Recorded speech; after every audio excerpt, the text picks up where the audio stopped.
আসসালামু আলাইকুম। কেমন আছেন সবাই?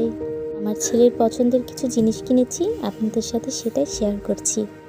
যা গরম পড়েছে, বাজারে গিয়ে কোনো শান্তি পেলাম না।